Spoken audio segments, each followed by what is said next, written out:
Dicen que en Europa se llama lisa y peladamente ministerio, a la reunión de todos los miembros que se hayan encargados de los ramos de administración pública, y dicen también que esto es porque generalmente el hombre más influyente lleva la voz en los asuntos, y así se dice ministerio Mole, ministerio Mendizábals, etc.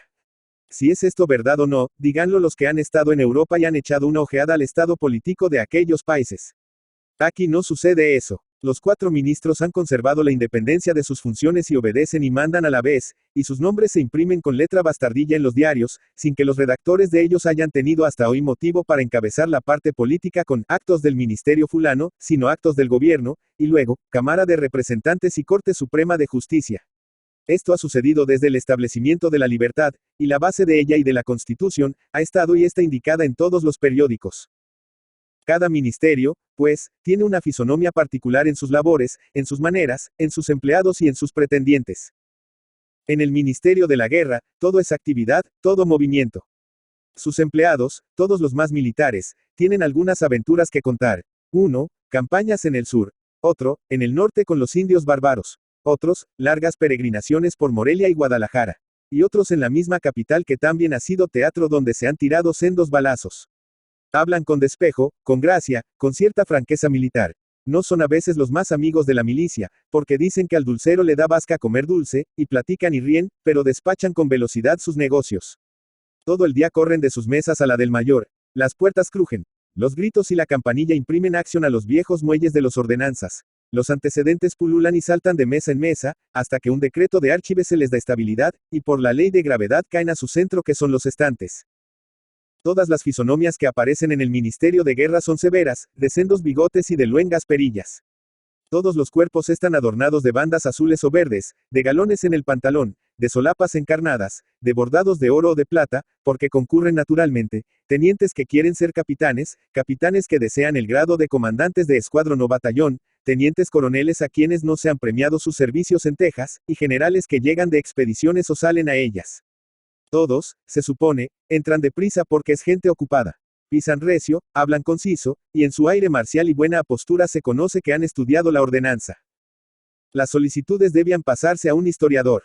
Primero, porque allí vería hechos heroicos, patriotismo depurado, y virtudes que no soñaron conocer los atenienses o los espartanos. Y segundo, porque conocería la fisonomía de la revolución. Los solicitantes de 28 alegaban los méritos contraídos en la acordada. Los de 31 y 32 en el plan de Jalapa y Campaña del Sur. Los de 33 en favor de la Federación.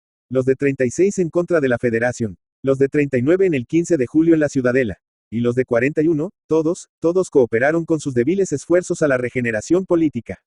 Muchos hay que en cada una de estas épocas han presentado una docena de instancias dándolas por caducadas conforme ha pasado el tiempo oportuno, y muchos hay a quienes se ha premiado, y suben y bajan corriendo en pos de todos los ministros de guerra reclamando premio. Qué batahola de asuntos, qué complicación de expedientes, qué de cosas interesantes ocurren en el Ministerio de Guerra. Los de Coahuila se quejan de que los matan los indios bárbaros. Los de Morelia, de que los roban los ladrones. Los de Tampico, que los enferma la fiebre. Los de Mazatlán, de que los arruina el contrabando. Los de Querétaro, de que no tienen allí más de camotes. Un general dice que su tropa no tiene que comer. Otro, que está descalza. Otro, que necesita caballos. Otro, que le sobran oficiales y otro, que le faltan.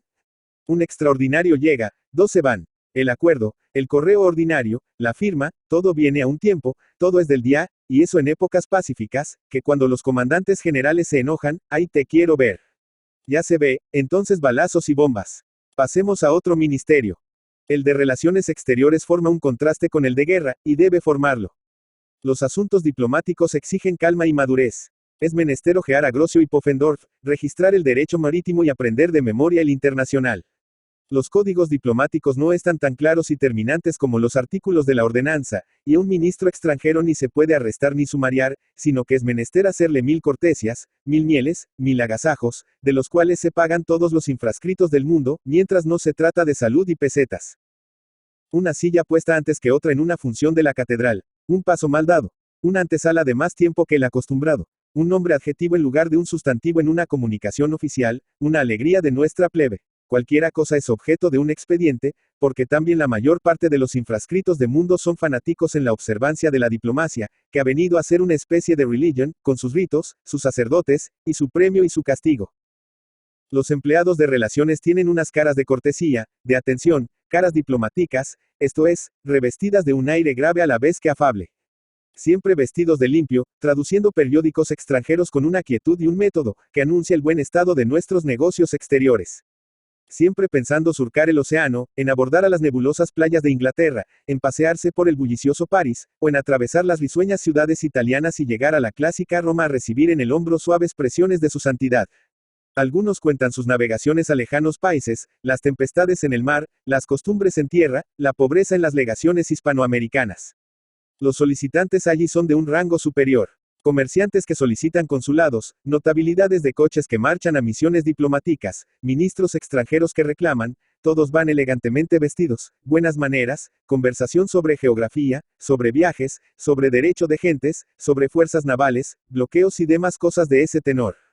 ¿Qué vale una nación, dicen los de relaciones, cuando no están organizadas sus negociaciones con las extranjeras? Este ministerio es el más importante.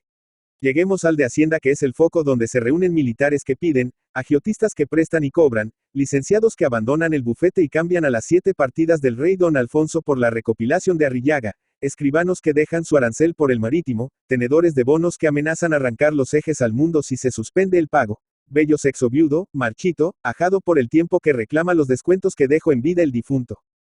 Meritorios que quieren ser escribientes, escribientes que cansados de escribir, desean tener algún descanso saliendo a oficiales. Oficiales que alentados al ver lo mucho que se cuenta en la República, quieren ser contadores, contadores que cansados de contar quieren ser tesoreros o administradores. Las hojas de servicio, los certificados de don Benito Cuellar, del intendente Mazo, de los ministros de la Tesorería General y de otros jefes, abundan, y en todas las mesas se ven multiplicadas las hermosas águilas impresas en el papel del sello tercero. Y lo más agradable es oír la música de los que piden, porque es una verdad evangélica que al ministro de Hacienda todos le piden. Señor, una paga. Señor, media paga. Señor, algo para comer, que mis hijos se mueren de hambre. Señor, he servido 40 años, y al fin de ellos viejo, enfermo, y cargado de familia, me hallo en la miseria. El ministro ocupa la mayor parte del día en decir, Señor, no hay un centavo. Señora, veremos lo que se hace. Señor, espere usted unos cuantos días. Señor, no me muela usted, que tengo 1000 asuntos, y corre, y se va desesperado pensando en el rancho de la tropa. Pero en medio de esto, los empleados del Ministerio de Hacienda conservan siempre cierta superioridad sobre los demás. Cierta sonrisa maligna revela que enorgullecidos con el roce inmediato del disponedor del dinero del erario, creen, y con fundamento, que el guerrero, el jurisconsulto y el diplomático, tienen de doblar la cerviz ante el Ministerio de Hacienda. De cada ministro nuevo esperan que les atendiera, que les pagara sus sueldos. Y aunque esto no se verifique, la esperanza es algo, y se confortan con el olor, como los hidalgos pobres de Quevedo. Siempre ideando contribuciones, clamando unos por el sistema de hacienda del gobierno español, y otros llamándole bárbaro, expidiendo circulares para economías, órdenes para declaraciones de montepio y pagos de préstamos, nombramientos de guardas y administradores marítimos, van pasando su vida en un círculo monótono sin meterse en contiendas de balazos, porque los empleados civiles son de todos los gobiernos, y no les toca más de cumplir con su deber. ¿Qué vale una nación sin rentas, sin erario y sin dinero? Claro es que vale menos que un grano de anís, y de ahí concluyen que el Ministerio de Hacienda es el de mayor importancia. Quedó el de justicia para lo último, porque la justicia es lo último. Es decir, primero se presentan escritos, se promueven artículos, se corren traslados, se le pagan derechos al escribano y honorarios al abogado, y luego se administra la justicia. A este ministerio recalan de arribada las reclamaciones extranjeras, y siguen su viaje hasta anclar en la Corte Suprema de Justicia. Todos los pretendientes a los juzgados de letras saben latín con su poco de castellano rancio, y sus méritos deben ser los elocuentes informes de estrado, los pleitos justos o injustos que hayan ganado, que si son de esta última clase, es más en su abono, pues en un pleito injusto es donde luce más la destreza del abogado. Los clérigos tienen, a lo que creo, también que tropezar sus largos sombreros con las puertas de este ministerio. Es decir, andan en negocios arduos por ese rumbo las manos muertas, que son los eclesiásticos, y las manos vivas, que son los abogados. Este ministerio tiene fisonomía de febrero o de novísima recopilación, es decir, agria y rígida. Pero ¿qué vale un país donde no se administra cumplidamente la justicia a los ciudadanos? Nada, porque destruidas las garantías sociales, se destruye la existencia de la sociedad. De ahí concluyen también que este último ministerio es el más importante. Cada ministerio cree ser el de más rango, y todos en su ramo lo son. Quizá por esto se quiso en una época que fuera compacto el ministerio. Pero eso hubiera sido lo mismo que destruir la fisonomía particular de cada uno, y juntar y confundir a los militares, a los covachuelistas, a los jurisconsultos y a los diplomáticos. Y esto si se hubiera perpetuado, habría traído el mal de no poder escribir este artículo de costumbres. Yo. Manuel Paino. Manuel Soria Paino Cruzado, Ciudad de México, 21 de junio de 1810, San Angel Tenanitla, 1894, conocido como Manuel Paino, fue un escritor, periodista, político y diplomático mexicano. De ideología política, era liberal moderado. Paino fue un hombre inquieto, inteligente y sobre todo muy activo. Amante de la lectura, combinó sus actividades políticas con las de periodista y escritor. Su obra periodística abarca artículos históricos, políticos y financieros. Colaboró para los periódicos El Ateneo Mexicano, El Siglo XIX, El Año Nuevo, El Boletín de la Sociedad de Geografía y Estadística, El Federalista y Don Simplicio, entre otros. Fue miembro correspondiente de la Real Academia Española. Escribió novelas como El Fistol del Diablo, 1845, 1846, en el que antepone la diversión a los principios morales. El hombre de la situación, 1861, novela de costumbres que cubre los últimos años del virreinato de Nueva España y los primeros del México independiente. En esta obra destaca la narración, los personajes principales son padre e hijo, uno español y el otro criollo. Detalladamente pintados los tipos, abundan los pasajes cómicos en los que destaca una gracia muy mexicana. En la novela Los bandidos de Río Frío, 1889, 1891, escrita bajo el seudónimo de Un ingenio mexicano, durante su segunda estancia en Europa, Paino realiza una larga descripción del ambiente y escenario, incluyendo los antecedentes de los personajes.